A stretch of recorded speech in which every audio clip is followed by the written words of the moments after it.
Bonjour à tous, bonjour, j'espère que vous allez bien. Aujourd'hui, j'aimerais qu'on parle des 10 sangs. 10 sangs, oui. Parfois, tu te coupes, tu vois les sangs couler, mais tu ne sais pas en réalité c'est quoi la composition de ces sangs. Ces liquides semblent insignifiants, pourtant à l'intérieur, il y a tellement de choses qui nous renseignent sur notre santé.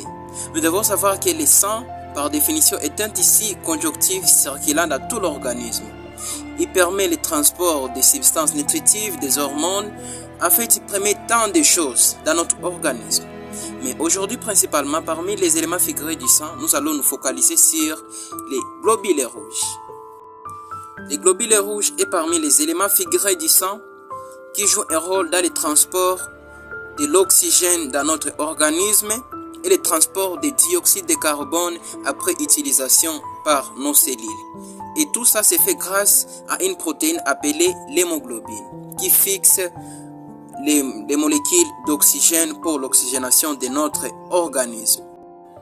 Nous devons savoir qu'il y a une quantité normale de globules rouges dans le sang qui équivaut vers 4,5 à 5,5 millions dans notre sang. Donc, nous comprenons que c'est l'élément figuré du sang qui se trouve à grande quantité dans notre organisme. Nous devons savoir que ces globules rouges doivent rester en équilibre. Et donc, par conséquent, quand il y a une diminution du nombre de globules rouges, ça va entraîner ce qu'on appelle l'anémie. Et notre organisme ne va plus arriver à oxygéner tout l'organisme parce qu'il y aura une petite quantité d'oxygène. Et c'est grave. Et quand il y a une quantité encore très élevée, on va voir ce qu'on va appeler la polyglobulie. Ce qui peut avoir des conséquences comme par exemple les dépôts de cailloux dans les vaisseaux. Donc, il est crucial de maintenir la valeur normale des globules rouges parce que, comme on l'a dit, ça intervient dans l'apport en oxygène. Nous avons de l'oxygène pour respirer.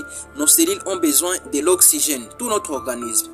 Et donc, nous devons supplémenter avec l'alimentation. On doit aussi lutter contre certains parasites, par exemple le plasmodium qui entraîne la malaria, qui peut entraîner la lyse des globules rouges. Nous devons éviter tous les éléments possibles qui peuvent entraîner les déficits en globules rouges. Et par conséquent, je vous supplémente la viande, je vous supplémente également les légumes verts. Merci d'avoir regardé ces vidéos. On se retrouve prochainement pour parler des autres éléments figurés du sang comme les globules blancs, les plaquettes et autres choses. Merci beaucoup d'avoir regardé ma vidéo. On se retrouve prochainement. Je vous dis ciao.